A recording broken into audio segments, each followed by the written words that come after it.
कृषी मूल्यवर्धनातून रोजगार निर्मिती करणाऱ्या युवा उद्योजकांचा गौरव. युवकांना गावातच उद्योग उभारण्याचे आवाहन. मराठा विद्याप्रसारक समाज संस्थेच्या केबीटी अभियांत्रिकी महाविद्यालयात शनिवारी दिनांक 11 जुलै रोजी पार पडलेल्या यशवंतराव चव्हाण राज्यस्तरीय युवा पुरस्कार 2025-26 वितरण सोहळ्यात युवा उद्योजक सुशांत देसाई यांचा राज्यस्तरीय पुरस्काराने सन्मान करण्यात आला.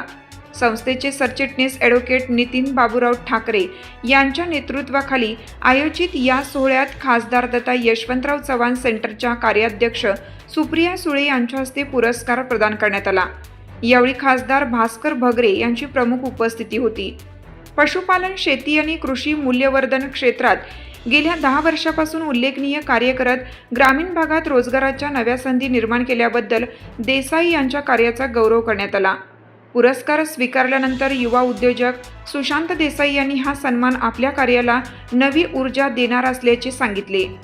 यशवंतराव चव्हाण यांच्या विचारापासून प्रेरणा घेत ग्रामीण विकासासाठी अधिक जोमाने काम करण्याचा निर्धार त्यांनी व्यक्त केला.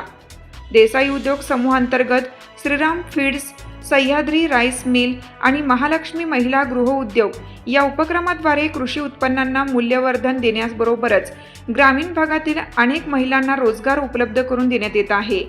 या माध्यमातून ग्रामीण अर्थव्यवस्थेला बळकटी देण्याचं कार्य सुरू असल्याचे त्यांनी सांगितले. भारताला आत्मनिर्भर बनवायचे असेल तर ग्रामीण विकासाला प्राधान्य देणं गरजेचं असून शेतीपूरक उद्योग आणि कृषी प्रक्रिया उद्योगांमधून मोठ्या प्रमाणात रोजगार निर्मिती शक्य असल्याचे त्यांनी नमूद केलं.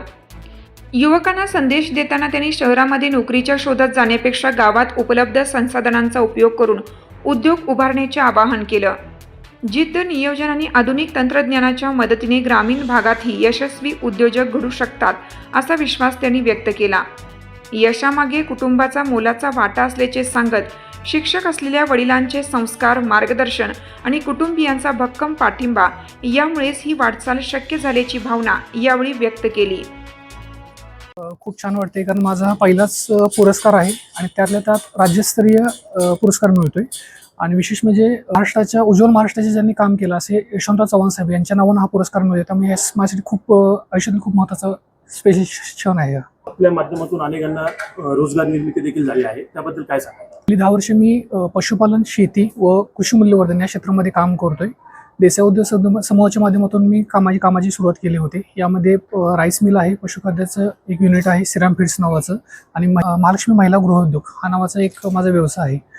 मला वाटतं खऱ्या अर्थाने भारताला जर आपल्याला सक्षम भारत बनवायचा असेल तर त्यासाठी आपल्याला ग्रामीण भागात सर्वसमावेशकता राबवली पाहिजे. लोकांना विकासाच्या प्रवाहात आणलं पाहिजे. लोकांच्या प्रवाहात जास्तीत जास्त आपल्याला आर्थिक लाभ कसे पोहोचवले पाहिजेत. भविष्यात कोणते नवीन प्रकल्प किंवा योजना राबवण्याचा आपला मानस आहे? हो, नक्कीच. आता फार्मर प्रोड्युसर कंपनीच्या माध्यमातून मला दुग्ध व्यवसायात काम करण्याची माझी इच्छा आहे. लोकांना एकत्र घेऊन ग्रामीण कृषी मूल्यवर्धन करण्याचा माझा मानस आहे. सुप्रियाताई सुळे यांच्या हस्ते पुरस्कार स्वीकारताना काय भावना होती? चव्हाण सेंटरने मला माझ्या या अगोदर मला शरद पवार इन्स्पायरिंग फेलोशिप कृषीमध्ये मिळाली होती.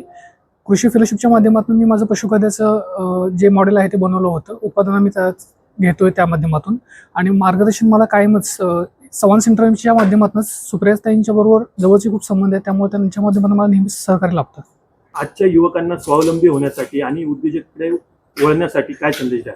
ग्रामीण भागामध्ये काम खूप करू शकतं. मला ज्या शिक्षित तरुण आहे त्यांना मला एक सांगायला की तुम्ही ग्रामीण भागामध्ये काम सुरू करा, नक्कीच तुम्हाला यश मिळेल. फार्मर प्रोड्युसर कंपनी सुरुवात करायची आहे, लोकांचा सहभाग त्यामध्ये घ्यायचा आहे आणि त्यांना एकत्र घेऊन आपल्याला एक सह्याद्री फार्मच्या तोडीचं दर्जेचं त्याबद्दल काम करायची इच्छा आहे. आपल्या यशामागे सर्वाधिक वाटा कोणाचा आहे, काय सांगा? माझे बाबा आहेत, ते शिक्षक आहेत. त्यामुळे साहजिकच त्यांची इच्छा होता की मी प्रशासकीय सेवेमध्ये काम करावं. त्यानंतर मी माझं शिक्षण संपल्यानंतर ग्रामीण भागामध्ये काम करायला सुरू केले. कृषी क्षेत्रामध्ये काम करायला सुरू केले. लोकांच्याकडून खूप मला आपल्याला ऐकावं लागलं, समाजाकडून बोलावं लागलं, पण माझे कुटुंब त्यावेळी माझ्या पाठीशी ठाम राहिले. त्यामुळे नक्कीच माझ्या यशामध्ये त्यांचा सगळ्यात मोठा वाटा आहे. जाता जाता युवकांना काय संदेश द्या? युवकांना सांगेन मी, तुम्ही स्वप्न बघा, खूप मोठी पहा आणि ते नक्की यशस्वी होते. तुम्ही ते नक्की पूर्ण होतील, त्यात नक्की तुम्ही यशस्वी व्हाल. चालू घडामोडींच्या अपडेट जाणून घेण्यासाठी आपल्या लोकप्रगती वार्ता चॅनलला सबस्क्राईब जरूर करा. बेल आयकॉनवर क्लिक करा आणि रहा अपडेट.